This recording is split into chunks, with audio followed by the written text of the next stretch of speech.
होली की तैयारी हम कई दिनों पहले से करने लगते हैं और कई तरह के स्नैक्स बनाते हैं, चाहे वो मठरी हो, नमक पारे हो, आपके शक्कर पारे हो, समोसे हो, बहुत सारी तरह के अलग अलग तरह की हम स्नैक्स होली पर बनाकर रखते हैं। लेकिन आज जो मैं आपके साथ स्नैक्स कहे नाश्ते की रेसिपी लेके आई हूँ, ये सबको फेल करने वाली है और साथ ही साथ उतनी ही शानदार और स्वादिष्ट भी है। इसको एक बार इस बार होली पर आप ज़रूर से ट्राई करिएगा। आपको लगेगा कि आपने ये क्या बनाया, आपको यही विश्वास नहीं होगा। इतनी ज़बरदस्त, देखने में तो सुंदर है ही, साथ में खाने में भी उतनी ही बढ़िया है। आप मार्केट से अच्छा घर पर बना सकते हैं और जो कोई खाएगा वो पूछेगा आपने ये कैसे बनाया। इतनी ये यूनिक और ऑथेंटिक रेसिपी है। तो चलिए बनाना शुरू करते हैं मेरे साथ। यहाँ पर सबसे पहले इसको बनाने के लिए हम एक डो तैयार करेंगे। तो यहाँ मैं 1 कप आटा ले रही हूँ और 1 कप मैदा। आप चाहें तो पूरे को आटे में भी बना सकते हैं और पूरे को मैदे में भी बना सकते हैं। तो यहाँ पर देखिए 1 कप आटा डाल दिया है। अब उसी कप से 1 कप मैदा भी लेंगे। हाँ जी, इसका एक डो बहुत अच्छा फाइन तैयार करना है। तो ये रहा मैदा। वैसे तो मैदा का चाहे तो आप और अच्छा बनेगा और ही टेस्टी होगा, लेकिन हेल्थ को ध्यान में रखते हुए यहाँ मैंने आधा आटा यूज़ किया है। आधा चम्मच यहाँ पर अजवाइन डाल देंगे और स्वाद अनुसार नमक डालकर 1 चम्मच के करीब नमक लिया है। डालकर इन सारी चीज़ों को पहले अच्छे से मिक्स कर लेंगे। हाँ जी, बिल्कुल हमें इसका एक डो तैयार करना जैसे कि हम मठरी के लिए करते हैं, लेकिन मठरी का डो टाइट होता है। यहाँ पर हमें एक सॉफ्ट डो तैयार करना है। अब देखिए इसमें हम थोड़ा सा मोइन डालेंगे। तो मोइन के लिए मैंने मस्टर्ड ऑयल का यूज़ किया है। आप कोई भी ऑयल ले सकते हैं, बटर का यूज़ कर सकते हैं, देसी घी का यूज़ कर सकते हैं, इवन रिफाइंड का यूज़ कर सकते हैं। तो घर की कॉमन चम्मच से यहाँ पर 5 चम्मच मैंने ऑयल ऐड कर दिया। अब इन सारे ऑयल को डालने के बाद फिर से हम अच्छे से इसको एक बार मिक्स कर लेंगे। तो हमें इसका एक मुलायम डो तैयार करना है और इससे ये बहुत खस्ता बनेगा, अंदर तक ये बहुत सॉफ्ट होगा। तो ये सारी चीज़ों को देखिए पहले अच्छे से मिक्स कर लेंगे, बहुत आराम से हो जाती हैं। और अब इसको हम पानी से, जो घर का नॉर्मल पानी होता है उसी से इसका एक डो तैयार करेंगे। थोड़ा थोड़ा पानी डालते जाएंगे और इसको साथ साथ गूंथते जाएंगे इस तरीके से। और ये बिल्कुल एक नॉर्मल डो तैयार करना है, ना बहुत टाइट ना बहुत लूज, इस टाइप का मीडियम एक डो यहाँ बनाकर हम तैयार करेंगे। देखिए डो लगभग तैयार हो गया। थोड़ा सा मुझे अभी हार्ड लगा तो थोड़ा सा पानी और बिल्कुल हल्का सा डालकर इसको अच्छे से मल लेंगे। बिल्कुल एक सॉफ्ट डो बनाकर हमें तैयार करना है। तो देखिए डो बिल्कुल तैयार हो गया है इस तरीके से, बिल्कुल ना बहुत टाइट बना है और ना ही बहुत ये सॉफ्ट है। तो इस तरीके का एक सॉफ्ट नॉर्मल डो हम यहाँ बनाकर तैयार करेंगे। अब इसको कवर करके हम छोड़ते हैं रेस्ट करने के लिए। और आइए इसके लिए एक स्टफ़ बना लेते हैं। तो यहाँ पर मैं स्टफ़ मटर का बना रही हूँ। हाँ जी, आलू का भी आप बनाना चाहें तो बना सकते हैं, लेकिन सोचा मटर का सीजन है, मटर का ही बनाया और मटर का अच्छा भी लगता है। तो यहाँ पर 1.5 कप, हाँ जी इसी कप से 1.5 कप मटर लिया है। मैं भी फ्रोजन कर चुकी हूँ मटर, तो वही मटर यहाँ पर यूज़ कर रही हूँ। मटर को थोड़ा सा यहाँ नॉर्मल कर लेंगे, फ्रीज से निकाला हुआ है तो पानी डालकर थोड़ा सा छोड़ देंगे, नॉर्मल हो जाएंगे इस तरीके से। और आइए हम इसके यहाँ पर इसको अब छान कर इसको यहाँ पर ग्राइंड करेंगे। तो देखिए मटर को छान लिया है, पानी सारा निकाल दिया है और इस मटर को हम यहाँ मिक्सर जार में इस तरीके से सारे को डाल देंगे। मटर बहुत ज़्यादा टाइम नहीं लेता, तुरंत ये बहुत अच्छे से ग्राइंड हो जाता और इसको हमें दरदरा ही पीसना है, बहुत बारीक पेस्ट नहीं बनाना। तो यहाँ पर ऑप्शनल है, आप लहसुन खाते हैं तो डालिए, नहीं तो आप स्किप कर सकते हैं। 3 हरी मिर्च डालिए, आप चाहे तो थोड़ा अदरक भी डाल सकते हैं। अब देखिए इसका यहाँ पर दरदरा सा पेस्ट बना लिया है। इस तरीके का दरदरा हमें चाहिए था और ये पेस्ट हमारा यहाँ बनकर तैयार हो गया है। ऐसे ही आप आलू को यदि चाहते हैं तो आलू को उबाल लीजिए, लेकिन उसको ग्राइंड करने की ज़रूरत नहीं है, उसको ग्रेटर से आप ग्रेट कर लीजिएगा। और फिर आगे जैसे हम इसको भूनेंगे बिल्कुल सेम उसी प्रोसेस से आलू को फ्राई कर सकते हैं। तो देखिए यहाँ 5 चम्मच ऑयल ले लिया है इससे, कॉमन चम्मच से, और ये मैं मस्टर्ड ऑयल में ही बना रही हूँ। आप जो कुकिंग ऑयल यूज़ करते हैं उसको यहाँ पर ले सकते हैं। ऑयल जब अच्छे से गर्म हो गया है मीडियम फ्लेम पर, तब आधा चम्मच जीरा डाल देंगे, चुटकी भर हींग डाल देंगे और डालकर एक बार अच्छे से इनको ऐसे मिक्स कर लेंगे। जब सारी चीज़ें मिक्स हो गई हैं तब हम यहाँ पर थोड़ा सा मैंने कटा हुआ काजू डाला है, ऑप्शनल है लेकिन थोड़ी क्रंचीनेस आती है, अच्छा लगता है इसलिए मैंने ऐड किया है। आप चाहें तो इसको स्किप भी कर सकते हैं। देखिए काजू हल्का सा भुन गया है 40 से 50 सेकंड में। तब यहाँ पर 2 चम्मच बेसन डाल देंगे। हाँ जी, घर की कॉमन चम्मच से बेसन डालेंगे, जो इसको बाइंडिंग देगा और फ्लेवर भी बहुत बढ़िया इसका आता है, टेस्ट बहुत बढ़िया लगता है बेसन डालने से। तो इस तरीके से डालकर इसको थोड़ा सा भूनेंगे और बिल्कुल गैस को इस टाइम स्लो कर देंगे। स्लो पर हमें इसे 2 मिनट तक इस तरीके से भूनना है। बेसन बहुत कम है तो ज़्यादा टाइम नहीं लगेगा, बहुत आराम से ये सारा भून जाएगा। अब देखिए बेसन यहाँ भून चुका है, आपको कलर ही दिख रहा होगा। अब इसमें हमने जो ग्राइंड करके मटर रखा था वो डाल देंगे और मटर को डालकर हमें तब तक पकाना है जब तक मटर हमारा बिल्कुल यहाँ पर सूखा ना हो जाए। और ये मीडियम टू लो फ्लेम पर करेंगे, बिल्कुल हाई फ्लेम नहीं करिएगा, नहीं तो नीचे से मटर जलने लग जाएंगे। तो इसको बिल्कुल मीडियम टू लो फ्लेम पर, जब आपको लगे बहुत ज़्यादा नीचे से पकड़ने लगा है तो आप गैस को स्लो कर दीजिएगा। और इस तरीके से हमें मटर को यहाँ पर 2 से 3 मिनट तक भूनना है, बिल्कुल स्लो फ्लेम पर। और इसमें जो भी मॉइस्चर होगा वो सब यहाँ पर निकल जाएगा। तो देखिए इस तरीके से मटर को यहाँ भून लिया है, आप देख सकते हैं बिल्कुल ये सूखा होने लगा है। और इसमें अब हम यहाँ पर थोड़े से मसाले ऐड करेंगे। तो यहाँ 1 चम्मच सौंफ लिए, हाँ जी सौंफ जरूर डालिएगा, बहुत अच्छा फ्लेवर आता है। और सौंफ डालने के बाद बिल्कुल चुटकी भर 1/4 स्पून यहाँ पर हल्दी ऐड कर देंगे। आधा चम्मच यहाँ पर आमचूर पाउडर डाल देंगे, साथ में थोड़ा सा कश्मीरी मिर्च इसको कलर देने के लिए इस तरीके से ऐड कर देंगे। और थोड़ा सा यहाँ पर जीरा का पाउडर, बस इन्हीं मसालों को डालकर हम इसको यहाँ पर तैयार करेंगे। और लास्ट में स्वाद अनुसार नमक। आप चाहें तो यहाँ थोड़ा सा गरम मसाला भी ऐड कर सकते हैं, लेकिन मैंने नहीं डाला क्योंकि ये इतना ही स्पाइसी काफ़ी है, ज़्यादा इसको स्पाइसी हमें नहीं बनाना। तो ये सारी चीज़ें डालकर हमें यहाँ पर 2 से 3 मिनट तक इसे भूनना है, बिल्कुल स्लो फ्लेम पर। मसाले हमारे अच्छे से भून जाएंगे। मटर तो हमारी एक तरीके से अच्छे से भून चुकी है, बस मसालों को थोड़ा सा यहाँ पर हमें भूनना है। तो देखिए बिल्कुल ये सूख गया है मटर और मसाले भी अच्छे से भून चुके हैं 3 मिनट के बाद। तो आइए अब इसको हम यहाँ पर निकाल लेंगे, बिल्कुल रेडी हो चुका है, आपको देख के ही लग रहा होगा।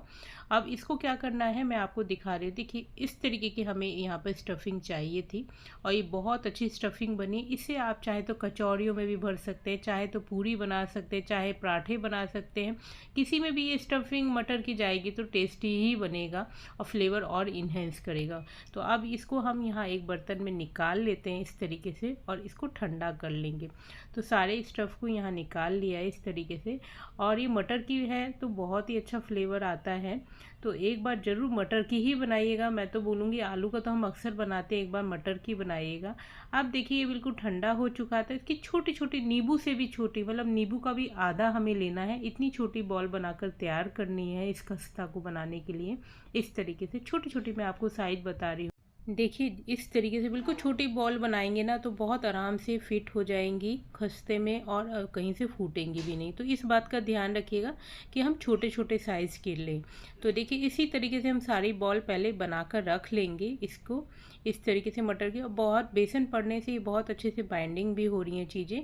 तो देखिए सारे यहाँ पर हमने बना ली हैं बॉल्स। अब आइए घोल तैयार करते हैं। तो यहाँ पर देखिए 2 चम्मच मैदा ले लिया है, इससे हम खस्ते की लेयर को सबको अच्छे से यहाँ पर चिपकाएंगे, जिससे बहुत अच्छी इसमें अच्छे से लेयर दिखाई देंगे। इसमें इसका बहुत बड़ा काम है। यदि आपको कोई भी लेयर वाली यदि चीज़ें बनानी है तो आप इस तरीके से मैदे का और देसी घी का पेस्ट तैयार कर और उससे इसको चिपकाइए तो बहुत अच्छी लेयर बनती हैं और वो अभी आपको देखकर भी आगे लगेगा। तो देखिए अब आटे को चेक कर लेते हैं, आटे को हो गए हैं आधे घंटे। तो अब आटा हमारा हल्का सा हाथ से ऐसे मल लेंगे बनाने से पहले। और आधे आटे को मैंने इस तरीके से ले लिया है और इसकी इक्वली, हाँ जी बिल्कुल इक्वली सारी डोन यहाँ पर कट करके निकालेंगे। और हमें यहाँ पर 3 से 4 रोटियाँ बिल्कुल सेम साइज़ की बनानी है। इसके लिए हम बिल्कुल इक्वली साइज़ के सारे डो यहाँ पर तैयार करेंगे। तो देखिए नाइफ से बिल्कुल इक्वल साइज़ के सारे डो कट कर लिए हैं इस तरीके से। और 4 रोटियों से हम एक खस्ता की लेयर बनाकर तैयार करेंगे। तो इस तरीके से सारे डो को यहाँ पर हम तैयार कर लेंगे बनाने से पहले। और देखिए बहुत मुलायम है, ना बहुत ज़्यादा ये लूज़ हुआ है ना बहुत टाइट है, तो आराम से इस तरीके से बन गए हैं। अब हमें इनको बिल्कुल बारीक बेलना है। तो यहाँ हल्का सा मैदा इस बिल्कुल इसको पतला बेल लेंगे, हाँ जी बहुत बारीक, जितना बारीक आप कर सकते हो उतना बारीक यहाँ पर हमें इसको बेलना है। तो पहले मैं हाथ से यहाँ पर थोड़ा सा बड़ा कर लूँगी इस तरीके से। देखिए। और अब इसको हम बेलन से, जैसे हम रोटी बेलते बिल्कुल सिंपली वैसे ही बेलना है। और बेलने में यदि मैदा पड़ा है, थोड़ी सी दिक्कत आए, तो आप हल्का हल्का सा मैदा इसमें ड्राई मैदा लगा कर बेल सकते हैं। तो इस तरीके से बिल्कुल एक पतली रोटी हमें बेलनी है।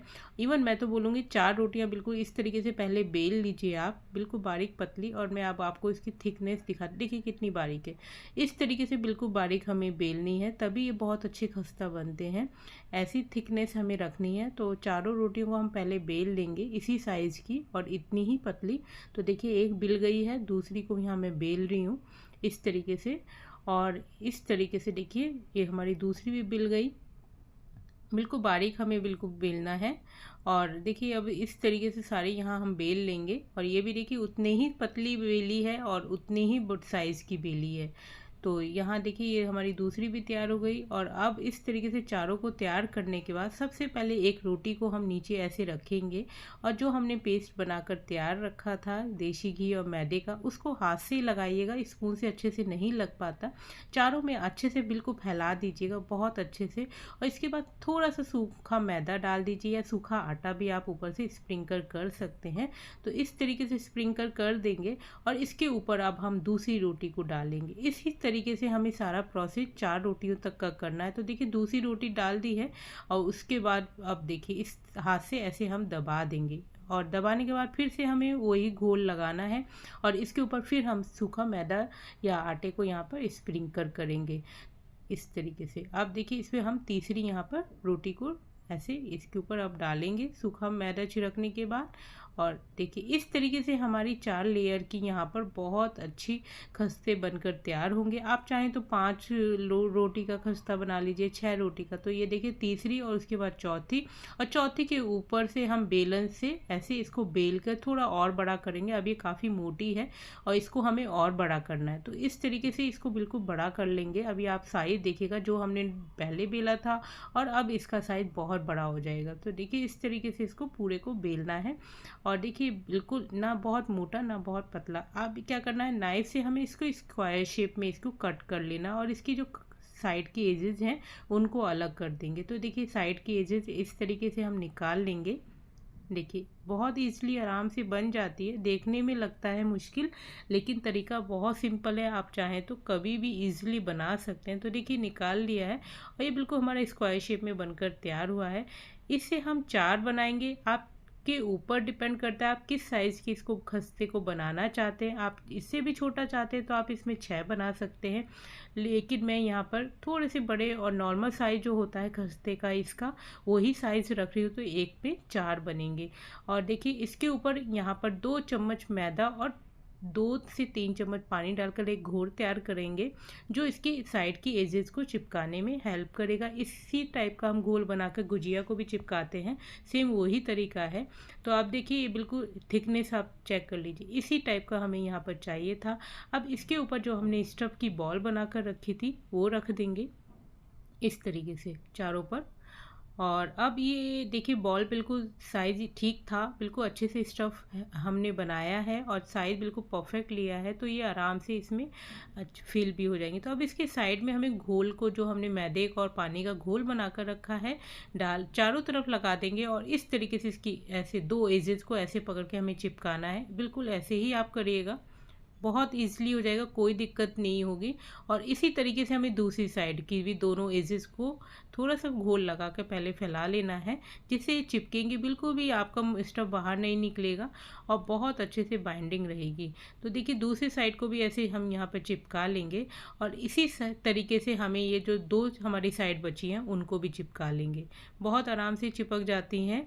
और इसी तरीके से हमें सारे खस्ते को फ्राई करने से पहले बना लेना है। तो देखिए इसको यहाँ पर ऐसे मुंह को ऐसे हमें पकड़ लेना है और इसको बिल्कुल दबा देना है। देखिए आ गई ना बिल्कुल शेप में इस तरीके से। और आप चाहें तो इसको यहाँ पर ट्रायंगल शेप भी दे सकते हैं, बहुत आसान है। लेकिन आज मैं इसी शेप में बना रही हूँ, तो मैं इसी शेप के सारे यहाँ पर खस्ता बनाकर तैयार करूँगी। आप देखिए एक बना लिया, दूसरे को भी मैं बता रही हूँ, जिससे आपकी जो भी गलतफहमी हो बिल्कुल ना रहे, कन्फ्यूज़न, और ईज़िली आप भी बहुत आराम से इस होली पर घर पर तैयार कर सके। तो देखिए अब दूसरे साइज़ को भी हमें इसी तरीके से चिपकाना है। देखिए ऐसे पकड़कर और बस इसको ऐसे हमें हाथ से दबा लेना है। आपने बहुत तरीके के नमक पारे खा लिए हैं, मठरियाँ खा ली हैं, कुछ नया बनाइए इस होली पे, मैं तो बोलूँगी। तो ये बिल्कुल नया तरीका है, बिल्कुल ही यूनिक और ऑथेंटिक तरीका है। इस तरीके से बनाएंगे तो हर कोई आपसे रेसिपी ज़रूर से पूछेगा। तो देखिए सारे यहाँ पर बनाकर तैयार कर लिए हैं। आइए अब इसको फ्राई कर लेते हैं। तो फ्राई आप जो भी कुकिंग ऑयल यूज़ करते हैं उसमें कर सकते हैं। तो ऑयल गर्म करने के लिए रख दिया है। तो आइए इसको चेक कर लेते हैं। एक छोटी सी बॉल बनाकर आटे की डाल दी है, इसे चेक कर लेते। तो ऑयल अच्छा गर्म हो गया, बहुत गर्म ऑयल नहीं चाहिए, इस बात का ध्यान रखिएगा। लो टू मीडियम पे ऑयल रखेंगे और मीडियम गर्म होना चाहिए, क्योंकि इसको अंदर तक अच्छे से पकाना है। तो आप जैसे समोसे में टाइम लगता है पकाने में, मठरी में लगता है, उतना ही ऑयल हमें इसका भी गर्म रखना है। और ये धीरे धीरे अच्छे से इसमें यहाँ पर फ्राई होंगे। तो देखिए इस तरीके से इसको डालने के बाद 2 मिनट के लिए आप छोड़ दीजिए, जिससे एक साइड से थोड़े से सीख जाए और फिर इनकी साइड को आप चेंज करिएगा। तो इसी तरीके से अलटते पलटते इनको हर चारों तरफ से हम अच्छे से फ्राई कर लेंगे। देखिए मैं इनको चेंज कर रही हूँ इनकी साइड्स, और इसी तरीके से ये बिल्कुल मीडियम टू लो फ्लेम पर अच्छे से सारे यहाँ पर फ्राई हो जाएंगे। तो देखिए ये बस फ्राई होने वाले हैं, हार्डली इनको 1 से 2 मिनट और लगेंगे और ये बिल्कुल सुनहरे कलर में आ जाएंगे। और इस तरीके से देखिए आपको लेयर दिख रही होंगी, शेप दिख रही होंगी, सब चीज़ें बहुत परफेक्ट बनकर निकली हैं। और आप कलर भी देखिए, बिल्कुल इतना ही हमें इसको फ्राई करना है। तो एक बैच की फ्राई हो गई हैं और अब यहाँ पर मैं दूसरे बैच की भी साथ में डाल दूँगी और गैस को हम मीडियम टू लो पर रखेंगे। तो देखिए अब इतने ये फ्राई होते हैं। आइए मैं आपको यहाँ पर इसको प्लेट में निकाल लेते। देखिए कितनी सुंदर बनी है, देखते ही मन कर जाएगा कि इनको हम ज़रूर टेस्ट करें, इतनी ये बढ़िया है। तो नमक पारे, मठरी, समोसे बहुत खा लिए हैं। आइए कुछ नया बनाएं इस तरीके से इस होली पर और सबको इम्प्रेस करें। सब लोग खुश हो जाएंगे कि मार्केट से भी बढ़िया हम घर पर इस तरीके से बनाएंगे। और हर कोई खाने से पहले आपसे इसकी रेसिपी पूछेगा। बहुत खस्ते बने हैं और आप इनकी परत देख सकते हैं, कितनी लेयर आपको यहाँ पर दिखाई दे रही है। आप इसे 5 लेयर में बनाना चाहें, 6 लेयर में, जैसे आपकी इच्छा हो उस इस लेयर की आप यहाँ पर बनाकर तैयार कर सकते हैं। देखिए यहाँ सारे फ्राई हो गए हैं, कितने खस्ता बने हैं, आपको देखते ही पता चल रहा होगा। और इनकी देखिए ऐसे लग रहा है जैसे छोटे छोटे कोई फूल की शेप हमने इनको दे दी है, इतने ही ये सुंदर भी लग रहे हैं। तो ज़रूर से इसको एक बार ट्राई करिएगा। बहुत जल्दी से बनने वाली रेसिपी है, बस हमें थोड़ा सा ध्यान देना है बनाते वक्त। जब हम लेयर इसकी बेलें तो बहुत अच्छे से इसको चिपकाएं, और जो जो चीज़ें मैंने बताई है उसको ध्यान में रखकर हम बिल्कुल परफेक्ट खस्ता घर पर तैयार कर सकते हैं। इसको आप चटनी से खाइए, चाय के साथ खाइए, और इसको आप 3 से 4 दिन तक स्टोर भी कर सकते हैं, जल्दी ख़राब नहीं होंगे। आप एयर टाइट बॉक्स में इसको अच्छे से स्टोर कर सकते हैं। तो आप इस होली पे एक बार ज़रूर ट्राई करिएगा, मस्ट ट्राई वाली रेसिपी है, मैं बोलूँ ट्राई करिए, फ्रेंड्स फैमिली को खिलाइए और बताइएगा आज का वीडियो आपको कैसा लगा। और वीडियो आपके लिए अच्छा हो और आपके लिए यूज़फुल हो और कुछ नया सीखा हो तो मेरे को ज़्यादा से ज़्यादा सपोर्ट करना मत भूलिएगा। अपने लाइक और सब्सक्राइब से जल्दी मिलूँगी फिर एक और नई रेसिपी के साथ। तब तक टेक केयर, बाय बाय।